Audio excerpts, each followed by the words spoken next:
20 3.5, হ্যাঁ রাইট, ঠিক আছে।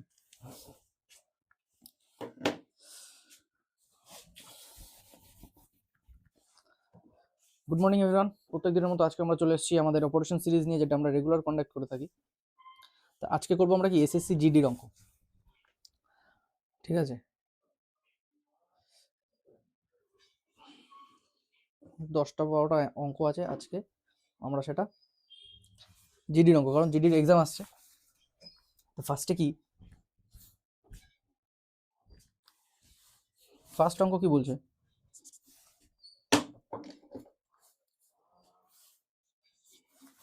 ফার্স্ট অঙ্ক বলছে একটি পেট্রোলের দামে 60% বৃদ্ধি করা হলো, ব্যবহার কত শতাংশ কমানো উচিত যাতে 12% মাত্র ব্যয় মাত্র 12% বৃদ্ধি পায়। তাহলে কি জানি আমরা, যেটা প্রাইস থাকে কনজাম্পশন, এটা প্লাস করলে আমরা কি পাই, এক্সপেন্ডিচার। প্রাইস আমার কত পার্সেন্ট, 60% বৃদ্ধি পাচ্ছে, মানে 60%-এর ভ্যালু কত, 3/5। তাহলে 5-এ 3-এর বৃদ্ধি, তাহলে কত, আগে 5 ছিল এখন কত হবে, 8 হবে। আর এক্সপেন্ডিচার কতটা বৃদ্ধি পাচ্ছে আমার, 12% বৃদ্ধি পাচ্ছে, মানে 12%-এর কি বলতে পারি যে 12/100 কাটলে কত, 3/25, 4 দিয়ে কাটলে 25-এ 3-এর বৃদ্ধি, মানে 25 থেকে 28 হচ্ছে। তাহলে এক্সপেন্ডিচার যদি আমার 25 হয় এবং প্রাইস যদি 5 হয়, তাহলে আমরা কনজাম্পশন কত করতে পারবো, 5 করতে পারবো ফার্স্টেরটা, 5 কিলো বা যাই হোক। প্রাইস মানে এত টাকা, এটা টাকা যদি ধরি, আর এটাও টাকাতেই আসবে, কনজাম্পশনটা কেজিতে আসে, তাহলে 5 কেজি আমরা কিনতে পারছি। এবার কি বলছে যে আমার প্রাইস এক্সপেন্ডিচার আমার 12% বৃদ্ধি পাবে, কিন্তু প্রাইস আমার নতুন হয়ে গেছে 8 করে হয়ে গেছে, 5-এর জায়গায় 8 করে হয়েছে। তাহলে আমার কনজাম্পশন কতটা কমাতে হবে, নাহলে কি করে আমার, যদি আমি 5 কিলোই কিনি, 5-8 40 হয়ে যাচ্ছে, কিন্তু আমার তো টাকা আছে 28 টাকাই। তাহলে আমাকে কি করতে হবে,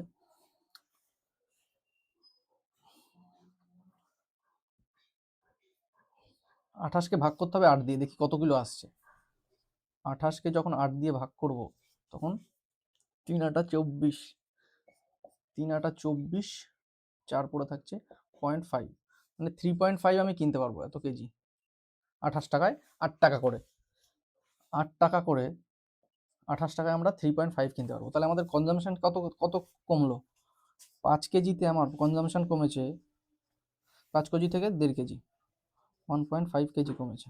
কি চেয়েছে আমার কাছে, কত শতাংশ কমানো উচিত, এত শতাংশ কমানো উচিত, এটাকে পার্সেন্ট করলে বেড়ে যাবে 100। পয়েন্টের জন্য নিচে একটা শূন্য নিয়ে আসবো, 50 দিয়ে 2 বার 15 দুগুণি, কেজি কেজি কেটে যাবে, 30% আমার ডিক্রিজ করতে হবে। অপশন এ ইজ আমার রাইট অ্যান্সার। বোঝা গেল, কি বোঝা গেল,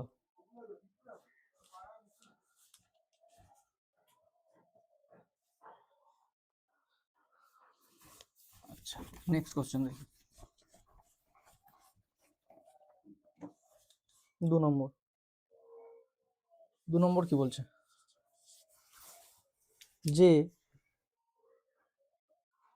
2 নম্বর বলছে নিতিনের কাছে এত টাকা ছিল, তার পুত্র প্রবীণ ও ঋষির মধ্যে ভাগ করে দেয়, প্রবীণ আর ঋষির মধ্যে ভাগ করে দেয় চক্রবৃদ্ধি সুদে 10% হারে বিনিয়োগ করতে বলে। দেখা গেল প্রবীণ ও ঋষির মধ্যে 17 এবং 18 বছর পর একই পরিমাণ অর্থ পেয়েছিল। তাহলে নিতিন প্রবীণকে কত টাকা ধার দিয়েছিল। আচ্ছা, নিতিনের কাছে কত টাকা আছে, 1671 টাকা, 1617 টাকা। তা নিতিন দুজনকে ভাগ করে দিয়েছে, প্রবীণ ও ঋষি, একটা প্রবীণ একটা ঋষি। এবার কি বলছে, দেখা গেল প্রবীণ ও ঋষি যথাক্রমে 18-17 বছর পর 10% করে ইন্টারেস্ট দেবে, দুজনকেই 10% করে চক্রবৃদ্ধি এসআই দেবে, সিআই দেবে, সিম্পল কম্পাউন্ড ইন্টারেস্ট দেবে দুজনকেই। প্রবীণের 17 বছর পর এবং প্রবীণ 18 বছর পর জিনিসটা সমান হচ্ছে, ইকুয়াল হচ্ছে, এটাই আমাদের বলেছে। তাহলে কি কে বেশি পাবে? যেহেতু এর টাকা কম টাইমে খেটে বেশি হয়েছে, তাহলে কি এর বেশি আছে, একে কম দেওয়া হয়েছে। কত কম দেওয়া হয়েছে? তাহলে এর যদি বেশি, এর যদি আমি এক্স ধরি, তাহলে একে কত দেওয়া হবে? এত মাইনাস এক্স, 1617 মাইনাস এক্স, এত টাকা দেওয়া হবে প্রবীণকে আর রবিকে। এইবার যদি আমরা বলি যে এক্স টাকা যখন আমার খাটছে কত পার্সেন্ট? 10% করে, তাহলে 10%-এর কম্পাউন্ড ইন্টারেস্ট কত হবে আমার? 10% যদি ইনক্রিজ হয় তাহলে কত ইনক্রিজ হবে? 11/10, 10% ইনক্রিজ পেলো। এটা কত বছর খাটছে? 17 বছর, ইকুয়াল টু এত মাইনাস এক্স, 1617 মাইনাস এক্স, এর কত 18 বছর খাটছে, 11/10, 18। তাহলে আমরা কি লিখতে পারি এখান থেকে? এক্স বাই 1617 মাইনাস এক্স, এর যে রেশিওটা আসবে 11/10-এর 18/11/10-এর 17 সমান। তাহলে বেস যখন সেম আছে, তাহলে কি আমাদের ভাগ থাকলে এটা মাইনাস হয়ে যাবে, তাহলে এখানে কত পড়ে থাকবে? শুধু 11/10 পড়ে থাকবে। তাহলে আমরা কি বলতে পারি যে x divided by 1617 minus x equal to 11 আর 10-এর ইউনিট, এই ভাগে ভাগ হবে। তাহলে আমরা দেখতে পাচ্ছি যে এর টাকাটা আর এর টাকাটাকে 10 আর 11 ভাগে ভাগ করছে। তাহলে টোটাল আমার কত টাকা আছে? 1617 টাকা। সেটাকে যদি আমরা 21 ভাগে ভাগ করি, তাহলে আমার বেশি কে পেয়েছে? এক্স। নিতিন কিসের কার বলতে? নিতিন প্রবীণকে কত টাকা দিয়েছিল? প্রবীণের টাকা বের করতে বলছে, এক্স পেয়েছে টাকাও, তো এক্স এর মান আমাকে বের করতে হবে। এক্স কত বেশি, মানে এক্স হচ্ছে বেশিটা, 11 ইউনিটটা, তাহলে আমাকে 11 ইউনিটের মান বের করতে হবে। 21 দিয়ে কাটলে 7, 7 দুগুণে 14, 7, 8 দিয়ে 8 কাট, 8 দুগুণে 16 হবে না, 7 দিয়ে, 7 দুগুণে 14, 7, 7, 7 একে 7, 7 দুগুণে 14, 144, 147, 48, 49, 50। আচ্ছা 7 দিয়ে, এটা হচ্ছে তারপর এটা 7 দিয়ে যাবে। তাহলে 7 11 কত হচ্ছে? এটা 7 11 দিয়ে 7কে গুণ করলে 7, 714, 4 হাতে আমার 1, তার কি 8, 847, 847 ইজ আমার রাইট অ্যান্সার। বোঝা গেল কি বললাম? কিছুই না অঙ্কটা, কিন্তু বেশি হেজিয়ে দিয়েছে। তাহলে আমাকে কি করতে হবে? এটা যদি আমি করতাম, তাহলে আমি সবার ফার্স্টে কি দেখতাম? এক্সাম হলে দেখতাম 10%, 10%-এর ফ্র্যাকশনাল ভ্যালু লিখতাম। 10%-এর যেহেতু এটা কি 17 আর 18 বছর, মানে কি সবসময় এরমই দেবে যাতে কেটে 1 বছরই পড়ে থাকে। তাহলে 10 বা 10-এর যে আমার ফ্র্যাকশনাল ভ্যালু 10% বৃদ্ধি পারলে তার কত? 11/10। তাহলে এই রেশিওটা আমাকে ভাগ করতে হবে কত? 1617-র মধ্যে কত টোটাল? একজনে পাবে 11, একজনে পাবে 10, তাহলে 21 ইন্টু, এবার কি বলেছে? এবার দেখতে হবে যে কোনটা আমার জিজ্ঞাসা করেছে। যেহেতু নিতিনেরটা জিজ্ঞাসা করেছে, না নিতিন প্রবীণকে কত দিয়েছে, প্রবীণের টাকা কম টাইম খাটছে, তার মানে ওকে বেশি টাকা দেওয়া হয়েছে। যেহেতু একজনের টাকা যদি কম টাইমের জন্য চলে, তাহলে কি তাকে বেশি টাকা দিতে হবে। তো বেশি টাকা কত? 11 ইউনিট। তো সেটাই আমার করলে আসবে এখানে 77, করলে 7, 14, 14, 4 হাতে আমার 8, এটাই আমার অ্যান্সার আসবে। ঠিক আছে, আচ্ছা নেক্সট 3 নম্বর অঙ্ক। 3 নম্বর অঙ্ক কি বলছে? সাজানো হয়নি তো আজকে। একজন দোকানদার দোকানদারের কাছে 7 সেমি ব্যাসার্ধের একটি গোলাকার লাড্ডু। গোলাকার লাড্ডু মানে কি? ব্যাসার্ধের, এত ব্যাসার্ধের কতগুলি গোলাকার, মানে কি এর ভলিউম চাইছে। গোলাকার লাড্ডু মানে কি? স্ফিয়ার। এর ভলিউম কত? 4/3 পাই আর স্কোয়ার এইচ, 4/3 পাই আর কিউব, এটা এর ভলিউম। এইবার বলেছে একজনের কাছে কি আছে? 4/3 পাই আর কত আছে? 7 বলছে। তা আর কিউব কত? 7 এর কিউব কত? 343। এবার সে বলছে যে 3.5 সেমি ব্যাসার্ধের কতগুলো সে লাড্ডু তৈরি করতে পারবে। তাহলে 3.5 সেমি ব্যাসার্ধের আমি যদি ধরি যে 3.5 সেমি ব্যাসার্ধের যদি দিই, তাহলে তার ভলিউম কত আসবে? 4/3 পাই কিউব ইকুয়াল টু ধরলাম এরকম এন সংখ্যক সে বানাতে পারবে। তাহলে এইটা কি? ভলিউম চলে আসলো আমার টোটাল এন সংখ্যক, মানে আমি সেটাই এখানে লিখবো। এবার এনটাকে আমি এই পাশে ওই পাশে নিয়ে যাই, তাহলে আমার কি পড়ে থাকছে? এইটুখানি পড়ে থাকছে 4/3 পাই 3.5 ইন্টু 3.5 ইন্টু 3.5 কিউব যেহেতু আছে, তাহলে 4/3 পাই পাই কেটে গেল। তো এটাকে আমি কি লিখতে পারি? 7 ইন্টু 7 ইন্টু 7 ইন্টু 7 ইন্টু 7, 7 দিয়ে যখন কাটবো 0.5 দেবে একে, 5 7 35, এটাও 7 দিয়ে কাটলে 0.5 দেবে, এটাও 7 দিয়ে কাটলে 0.5 দেবে। তাহলে 1 2 3, তিনটে দশমিক উপরে চলে আসবে, 100, তিনটে শূন্য, 5 5 25, 125, 125কে 8 বারে আমার 125 হচ্ছে 8 বারে আমার 1000 টাকা হয়। তাহলে এটা 8 বারে কাটবে।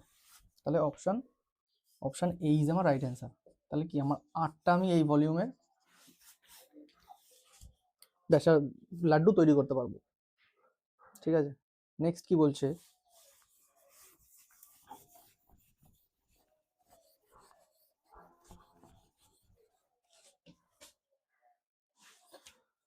চার নম্বর বলছে এত এবং এত লসাগু কত? লসাগু 672। তাহলে এর কি? ফার্স্টে আমরা গসাগু বের করি। আমরা কি জানি যে number 1 into number 2 equal to LCM into HCF. আমাদের এলসিএম বের করতে বলছে, দুটো নাম্বার দিয়ে দিয়েছে। তাহলে কি আমরা এইচসিএফ যদি বের করি, এইচসিএফ বের করা আমরা ইজি, শুধু 672কে এইচসিএফ যদি বের করতে যাই 7056তে, তাহলে একবারে আমার কত যাবে? 672 10 বারে কত হবে? 0, 720, 6720, আর 600তে যাবে না, তাহলে 10 বারে দিয়ে যাচ্ছে। তাহলে 6 থেকে 6 পড়ে থাকছে, 5-এ 3 পড়ে থাকছে, আর এখানে কত পড়ে থাকছে? 3 পড়ে থাকছে, একটুখানি পড়ে থাকছে।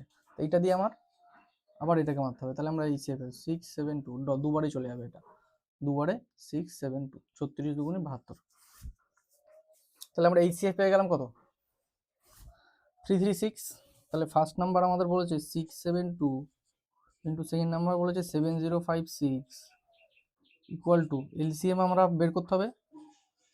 এইচসিএফ কত বের হলো আমাদের? 336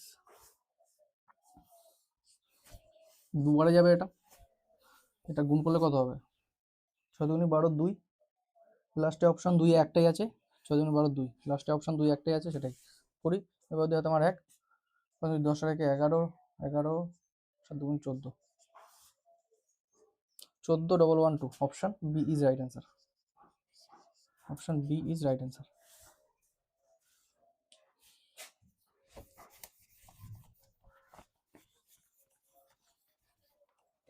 আচ্ছা, নেক্সট কি বলছে? নেক্সট বলছে দুটি ট্রেন 60 কিলোমিটার, দুটি ট্রেন 60 কিলোমিটার এত ঘন্টা বিপরীত দিকে চলছে, একে অপরের দিকে যাচ্ছে। একটি ট্রেনের দৈর্ঘ্য 360 হলে তাদের একে অপরকে করতে 21। আচ্ছা, ট্রেনের দৈর্ঘ্য কত? দশমিক স্থান। আচ্ছা, এটা পয়েন্টে উত্তর আসবে, মানে কি একটু ক্যালকুলেশন করতে দিয়েছে 5 নম্বর। তাহলে কি বলছে যে দুটি ট্রেনের দৈর্ঘ্য, একটা ট্রেনের যদি এক্স ধরি আর একটা ট্রেনের দৈর্ঘ্য কত, তাহলে আমরা কি জানি? Distance equal to speed into time. Distance যদি আমি টোটাল ট্রেনের ধরি, দুটো ট্রেনের, তাহলে কত? 360, কারণ তারা তাদের নিজের দূরত্বটাই পার হবে শুধু দুটো ট্রেন যখন। নিজের দূরত্বটাকেই পার করতে, সেই ডিস্টেন্সটাই তারা পার করবে। আর রিলেটিভ স্পিড কত, 110, যেহেতু তারা একে অপরের দিকে যাচ্ছে, তাহলে 60 আর 110, 170 kilometre per hour. Metre per সেকেন্ডে করতে হলে 5/18 দিয়ে গুণ করতে হবে। টাইম কত, টাইম 21 সেকেন্ড, 21 সেকেন্ড, সেকেন্ড লিখতে হবে না, 21 জাস্ট। তাহলে আমার এক্স এর মান এখান থেকে বের করলে আমরা পেয়ে যাবো যে কত ইয়ে বলেছে। তাহলে এবার করি এটা, 3 দিয়ে 6, 3 দিয়ে 3 7 21, 5 7 35, 35 দিয়ে গুণ করতে হবে এটাকে, ডিভাইডেড বাই 6। আচ্ছা, তাহলে 17, 5 17 শূন্য থাকবে, 5 17 85, 5 হাতে আমার 8, 3 17 51, 51 আর 8 58, 58, 3 17 51, 51 আর 8 59, 8 হাতে ছিল 59, ডিভাইডেড বাই 6 করলে কত আসবে, 6 7 42, 6 8 6 9 6 9 63, 63, 6 9 63, 6 8 48, 6 9 54, 6 9 54, 6 7 42, 42, 6 8 48, 6 9 54, 6 9 54, 5 4, 6 9 54, 9 দিয়ে যাবে, 6 9 54, 54, 54, হাত থাকছে 5, 55, আবার 6 9 54, হাতে আমার 10, 1 10, 6 পয়েন্ট দিয়ে একটা শূন্য, না 10, এখানে 1 থাকবে, 1, তাহলে হাতে আমার আছে 6 কে 6 4, 6 6 36, আবার 4 হাতে আমার 6 6 36, তাহলে এদিকে কি পড়ে থাকবে, এক্স প্লাস 360 ইকুয়াল টু এত। তাহলে এইটাকে যখন এই পাশে নেবো তাহলে মাইনাস করতে হবে, 360কে মাইনাস করতে হবে, 0.00, 6 পড়ে 6 পড়ে থাকলো, 1 পড়ে থাকলো, 6 থেকে 3 পড়ে থাকলো, 3 থেকে 6 পড়ে থাকলো, 631.66, 17 631.66, এটাই আমার রাইট অ্যান্সার, অপশন এই আমার রাইট অ্যান্সার। ঠিক আছে, ইজি অঙ্ক, কিছু না, একটু ক্যালকুলেশন দিয়েছে, তাও ক্যালকুলেশন ডাইরেক্ট অ্যান্সার চলে আসছে, এমন না যে অ্যাপ্রক্সিমেট লাগাতে হচ্ছে, ডাইরেক্ট অ্যান্সার চলে আসছে। কি বলছে 6 নম্বর অঙ্ক, একটি দুর্গে 150 জন পুরুষের এতদিনের খাবার সংস্থান ছিল, 15 দিন পর 25 জন চলে গেল, অবশিষ্ট খাবার কত? তাহলে যে 150 জন, তারা 15 দিন খেয়েছে, 150 জনের যদি 85 ডে খাওয়া থাকে 15 দিন পর, তাহলে 15 দিন 150 জনের কতদিন খাবার পড়ে থাকবে, 70 দিনের, যেহেতু তারা 15 দিন খেয়ে নিয়েছে। 150 জনের আমরা কি জানি, ম্যান ইন্টু ওয়ার্ক, না ম্যান ইন্টু, যাই হোক, hour into day divided by work, এখানে আমাদের ওয়ার্ক দেয়নি, এখানে আমাদের আওয়ার দিয়েছে, বা কত আওয়ার চলবে এরকম, আওয়ার মানে খাবার, ওটা একই সিস্টেম। আচ্ছা, এতদিনে 70 জন আছে, তাহলে আমাদের 25 জন কমে যাচ্ছে, মানে 150 জন, 125 জনের কদিন চলবে, 25 জন যেহেতু কমে যাচ্ছে 150 থেকে, 125 জনের কদিন চলবে, এটাই আমাদের বের করতে বলেছে। তো 5 দিয়ে কাটলে 5 25, 125, আর দিকে 5 30, 150, আবার 5 দিয়ে কাটলে 5 5 25, 5 6 30, 5 দিয়ে কাটলে 5 14 70, 6 14 84, 84, 84, অপশন এই ইজ আমার রাইট অ্যান্সার, 84 আমার রাইট অ্যান্সার। তাহলে 84 দিনের জন্য খাবার তাদের থাকবে। আচ্ছা, 7 নম্বর অঙ্ক, 7 নম্বর অঙ্ক কি বলছে, একজন প্রার্থী 25% নম্বর পেয়ে এত নম্বরের জন্য ফেল করে, একজন প্রার্থী 50% নম্বর পেয়ে পরীক্ষায় পাশের জন্য প্রয়োজনীয় নম্বর সর্বনিম্ন নম্বরের থেকে 42 নম্বর বেশি পাইছে। আচ্ছা, একজন 25% পেয়েছে, এত নম্বরের জন্য ফেল করেছে, একজন 50% পেয়েছে, সে 42 নম্বর বেশি পেয়েছে, যত পাওয়ার হবে, তাহলে সর্বোচ্চ মান কত? 100%-এর মান আমাকে বের করতে বলেছে।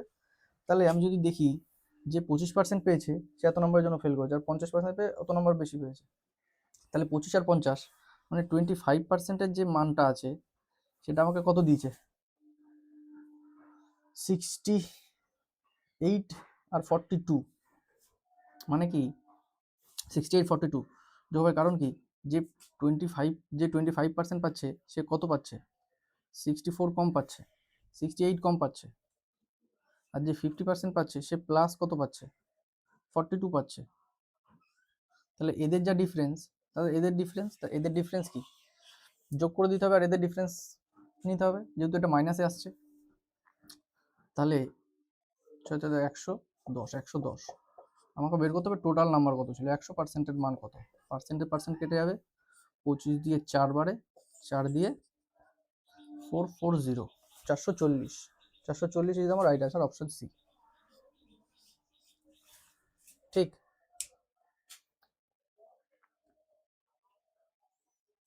8 নম্বর অঙ্ক নেন।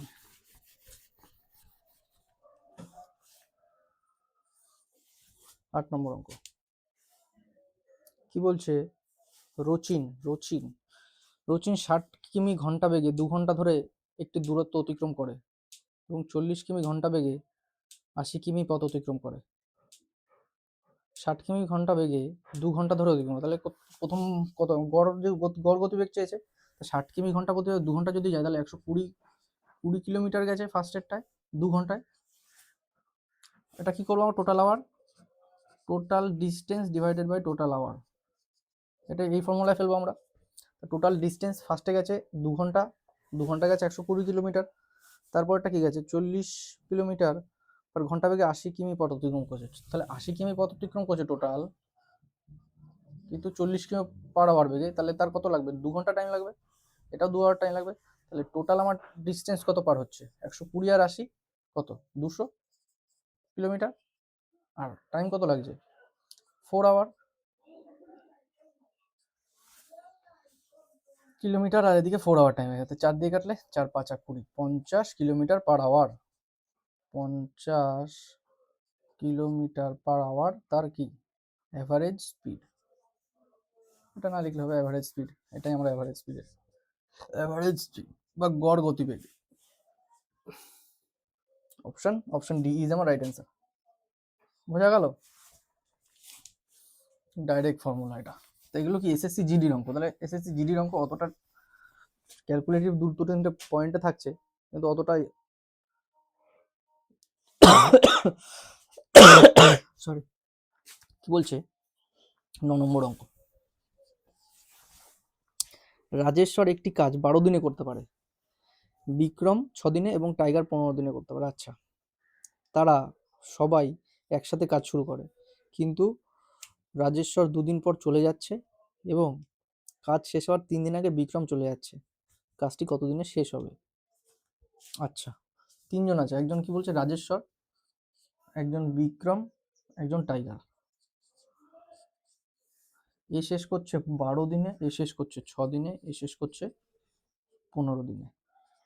এবার কি বলছে, রাজেশ্বর 2 দিন পর চলে যায়, রাজেশ্বর 2 দিন পর চলে যাচ্ছে, আর কাজ শেষ হওয়ার 3 দিন আগে বিক্রম চলে যায়, কাজ শেষ হওয়ার 3 দিন আগে বিক্রম চলে যায়। তাহলে আমরা কি জানি, 3 দিন আগে, এর কোনো এই যাচ্ছে না, এই অল টাইম থাকছে। তাহলে আমরা কি জানি, ফার্স্টে এদের টোটাল ওয়ার্কটা বের করে নিই, 6 15 আর 20 60, এই 12 6 15, ঠিক আছে, 20ও চলে যেত। তাহলে এর এফিসিয়েন্সি কত আসবে, এফিসিয়েন্সি আসবে এর 5, এর আসবে 6 দিয়ে 10, এর আসবে 15 দিয়ে 4। তাহলে আমরা কি জানি, যখন কাউকে দিয়ে কেউ প্রথমে চলে যায়, প্রথমে চলে গেলে আর কি, আর কেউ শেষের আগে চলে গেলে, শেষের আগে চলে গেলে, প্রথমে চলে গেলে আমরা মাইনাস করব তার কাজটাকে যে কদিন গেছে, আর শেষে যখন চলে যাবে তার কাজটাকে প্লাস করব। তাহলে প্রথমে যেহেতু 2 দিন পরেই চলে গেছে, ওর কাজকে ফার্স্টেই মাইনাস করে দেবো আমরা। তাহলে 2 দিনেও কত কাজ করতো, 10 কাজ করতো। তাহলে 10 যখন মাইনাস করব তখন কত পড়ে থাকবে, 50 কাজ পড়ে থাকবে আমার। আর শেষে যেহেতু 3 দিন আগে গেছে, তাহলে ওর কাজটা আমরা প্লাস করব, 3 দিনে ওর কত কাজ করতো, 3 দিন 30 কাজ করতো, যেহেতু 10 এফিসিয়েন্সি, 30 কাজ যখন প্লাস করব 50-এর সাথে, কত হবে টোটাল 80 কাজ আমার করতে হবে। 80 কাজ কত দিনে কমপ্লিট হবে, কার, যেহেতু ওর কাজ আমরা বাদে দিয়ে দিয়েছি, ওকে তো আমরা বাদে দিয়ে দিয়েছি, আর ওকে ধরে রেখেছি এই দুজনকে। তাহলে এই দুজন দিয়ে আমার ভাগ করতে হবে 14 দিয়ে, 14 দিয়ে 5 14 70, পড়ে থাকবে আমার 10, নিচে থাকবে 14, তাহলে এদিকে 5, এদিকে 7। অপশন বি ইজ আমার রাইট অ্যান্সার। টোটাল কাজ আমার এতদিনে শেষ হবে, যেহেতু ও দুদিন আগেই চলে গেছে, এতদিনে শেষ হবে। আচ্ছা,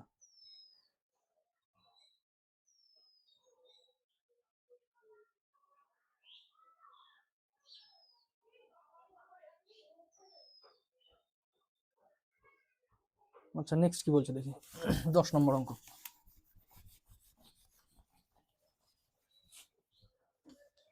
10 নম্বর অঙ্ক কি বলছে, দুটি ট্রেন প্রতিটি 180 মিটার লম্বা, দুটি ট্রেন আছে সমান্তরালটাকে একে অপরের দিকে, মানে আবার অ্যাভারেজ স্পিডের অঙ্ক। এত কত সময়, ইজি অঙ্ক। তাহলে যদি distance equal to speed into time, speed আমাদের এখানে একে অপরের দিকে যাচ্ছে, তাই স্পিড প্লাস হবে, আর ডিস্টেন্স দুজনের কত দিয়েছে, দুটি ট্রেন প্রতিটি 180, দুটো 180, 18 দুগুণে 36, 360 মিটার দুটোর মান, টোটাল ডিস্টেন্স তাদের পার করতে হবে। আর রিলেটিভ স্পিড আমাদের প্লাস হচ্ছে, একে অপরের দিকে যাচ্ছে যেহেতু, তাহলে 50 আর 70 কত, 100, 7 5 12, 120। আর টাইম কত লাগছে সম্পূর্ণ হবে, একে কত টাইম লাগবে, সেকেন্ড আমাদের জিজ্ঞাসা করেছে, টাইমটা আমরা সেকেন্ড ধরে নিই, এস ধরে নিই। 120 আমাদের কিলোমিটার পার আওয়ারে আছে, এটাকে মিটার পার সেকেন্ডে করতে গেলে কি করতে হয়, ফার্স্টে মিটার পার সেকেন্ডে, সরি, তাহলে 18, এখানে একে 18 দিয়ে গুণ করতে হবে বাই সেকেন্ড। তাহলে এবার কি আমার 18 ইন্টু 360 ডিভাইডেড বাই, উপরে দুটো নিচে চলে আসবে, 120 ইন্টু 5, এটাই সেকেন্ড। আচ্ছা, এদিকে 120 দিয়ে 3 বারে চলে গেল, 3 18 54, 54, 5 দিয়ে 10 বারে 50, 10 বারে 50 চলে গেল, 4 পড়ে থাকবে, পয়েন্ট দিয়ে 0 40, 5 8 40, 10.8, 10.8, অপশন সি ইজ আমার রাইট অ্যান্সার। এত সেকেন্ড তাদের লাগবে, এত সেকেন্ড লাগবে তাদের, ঠিক। আচ্ছা নেক্সট 11 নম্বর অঙ্ক দেখি কি বলছে।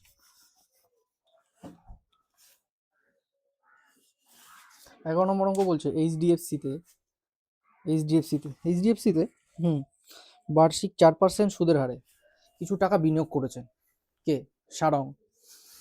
আচ্ছা, যদি 2 বছর পর সারংয়ের চক্রবৃদ্ধি সুদ হিসেবে এত টাকা পান, আচ্ছা, যেখানে বার্ষিক চক্রবৃদ্ধি সুদ গণনা হয়, তাহলে সংশ্লিষ্ট সরল সুদে কত টাকা পাবে। ইজি, 4% যখন আমি চক্রবৃদ্ধি সুদ লাগাবো 2 বছরের জন্য, তাই তো, তাহলে 4%, যদি এটা সিম্পল ইন্টারেস্ট লাগাই তাহলে আমার কত হবে, 8%। আর যখনই আমি এটা কম্পাউন্ড ইন্টারেস্ট লাগাবো, তখন কি, যখন সিঙ্গেল আমরা জানি কি করে থাকি, 8.4 স্কোয়ার, 4 4 16, এত পার্সেন্ট।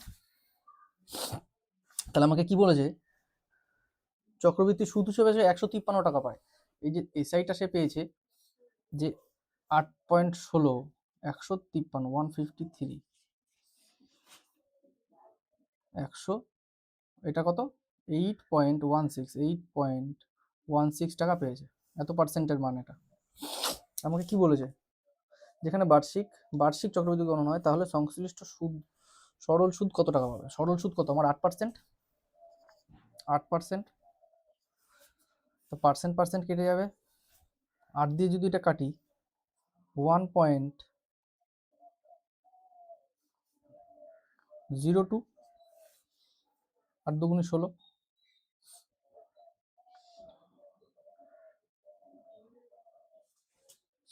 রাইট, এটাই আসবে, হ্যাঁ এটাই আসছে। তাহলে এটাকে দিয়ে আমার, এটাকে আবার পয়েন্ট দিয়ে, কি পয়েন্টের জন্য দুটো শূন্য উপরে চলে যাবে আমার। এবার যখন আমাকে কি বলেছে যে তাহলে সংশ্লিষ্ট সরল সুদ কত টাকা, তাহলে এটাকে ভাগ করলে আমার সরল সুদ পেয়ে যাবো। তাহলে ফার্স্টেই কত, একবারে দেবো, কত 102, কত বড় থাকছে আমার, এখানে 51,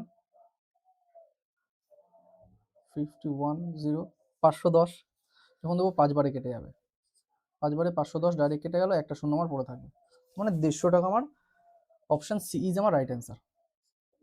তার মানে 8%, 8.16% মান আমার দিয়েছিল, আমাকে 8%-এর মান চাইছে, সেটাই আমরা বের করলাম যে 150 টাকা আমার সরল সুদ বেরাচ্ছে। কম্পাউন্ড ইন্টারেস্ট যেটা 153 টাকা ছিল। ঠিক আছে, 12 নম্বর অঙ্ক দেখি কি বলছে।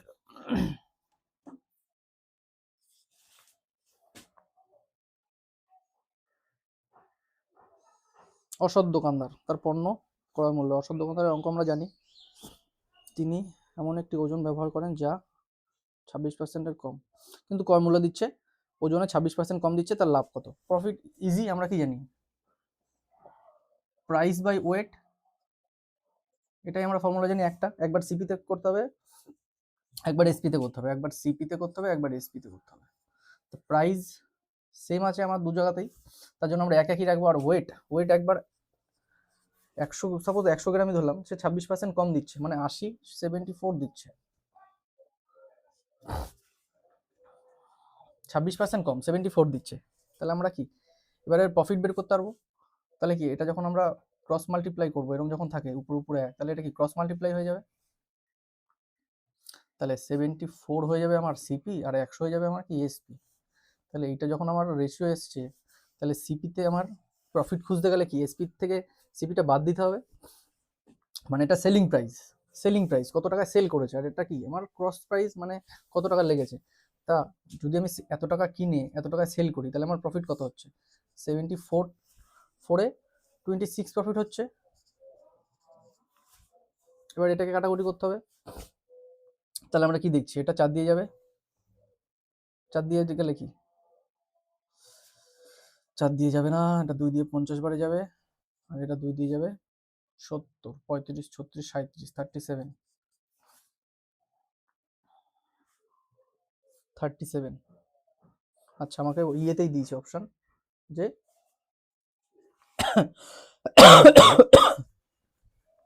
তাহলে 0, 5 ছক 30, 0 হাতে আমার 3, 5 দুগুণি 10 আর 3 13, এটাকে আমার 37 দিয়ে ভাগ করতে হবে। 37 দিয়ে ভাগ করলে ফার্স্টেই আমি পাবো কত, 3 দিয়ে 3 7 21, 90, 3 দিয়ে যাবে ফার্স্টেরটাই,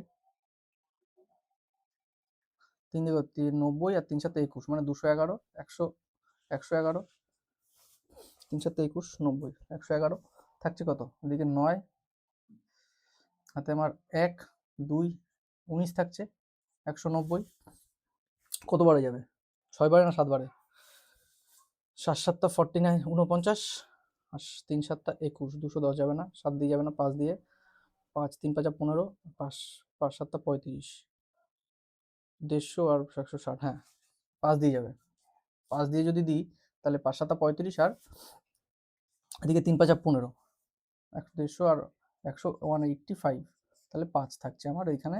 তাহলে 5-এর 37 কত অপশানে আছে, অপশন ডি ইজ আমার রাইট অ্যান্সার, 5-এর 37, রাইট। আচ্ছা,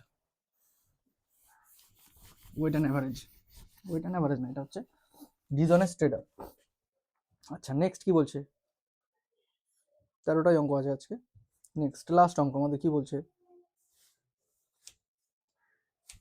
অমিত এত টাকা বিনিয়োগ করলো এবং গোপালের এত টাকা সরল সুদের হারে এত টাকা বিনিয়োগ করে। অমিত এত টাকা বিনিয়োগ করেন এবং গোপাল বার্ষিক সরল সুদের হারে এত টাকা বিনিয়োগ করে। যদি 4 বছর পর এত টাকা গোপাল অমিতের থেকে এত টাকা বেশি সুদ পায়, তাহলে বার্ষিক সুদের হার কত? তাহলে আমরা কি জানি, পিটিআর বাই 100, একটাই ফর্মুলা সিম্পল ইন্টারেস্টের জন্য। কত নম্বর অঙ্ক আমাদের, 13 নম্বর অঙ্ক। এবার কি বলছে, সাপোজ একজন ইনভেস্ট করেছে বেশি আর একজন ইনভেস্ট করেছে, তাদের ডিফারেন্স আমাকে দিয়েছে, তাহলে আমার রেট অফ ইন্টারেস্ট জিজ্ঞাসা করেছে, টাইম দুজনারই কনস্ট্যান্ট রয়েছে। তাহলে আমরা দেখি কি বলছে, যে বেশি টাকাটা প্রথমে নিতে হবে আমাকে, যেহেতু বেশি যে টাকা ইনভেস্ট করেছে, 9400, এটা 4 বছরের জন্য আমাকে এত রেট অফ ইন্টারেস্টে দিয়েছে। তাহলে এটা কি হলো, আমার এসআই বের হলো, সিম্পল ইন্টারেস্ট বের হলো, মাইনাস যে 54,000 ইন্টু 4 বছরের জন্য আমাকে এত রেটে দিয়েছে বাই 100 ইকুয়াল টু, এর যে বলেছে ডিফারেন্স, সে ডিফারেন্স হচ্ছে 440 টাকা, 480 টাকা। তাহলে কি দুটো শূন্য দিয়ে দুটো শূন্য কাটা, এই দুটো শূন্য দিয়ে এই দুটো শূন্য কাটা, তাহলে 4 4 16, 6 হাতে আমার 1, 4 9 36 একে 37, 37, 4 4 16, 6 হাতে আমার 1, 37 মাইনাস এত আর, এখানে আর আছে, আর 4 4 16, 6 হাতে আমার 1, 4 4 16, 6 হাতে আমার 1, 4 5 20 আর 1 21, 216, এটা থেকে মাইনাস করতে হবে এত আর ইকুয়াল টু 480। তাহলে এটা যখন আমি মাইনাস করব, 16 থেকে এটা কাটলে তো হবে 60, 60, 60, 160 ইকুয়াল টু আর ইকুয়াল টু 480, শূন্য শূন্য কাটবে, 16 দিয়ে 3 16 48, তাহলে আর equal to 3%, 3%। Option B is আমার right answer. Option B is আমার রাইট অ্যান্সার। ঠিক আছে, তাহলে আজকে আমরা 13টা কোশ্চেন প্র্যাকটিস করলাম, যেটা কি এসএসসি জিডির অঙ্ক। কালকে আমরা রেলের টেকনিশিয়ান বা গ্রুপ ডি তো আসবে না, টেকনিশিয়ানেরই একটা সেট নিয়ে আসবো, টোটাল বেশি করে অঙ্ক হচ্ছে 15টা 16টা অঙ্ক নিয়ে আসবো, মানে কি 50%-এর ওপরে যারা যেগুলো অ্যাটেম্প্ট করেনি কেউ, সেগুলো কালকে নিয়ে আসবো। ওকে, তাহলে আজকের মতো এখানেই, আবার কালকে দেখাবে। জয় হিন্দ।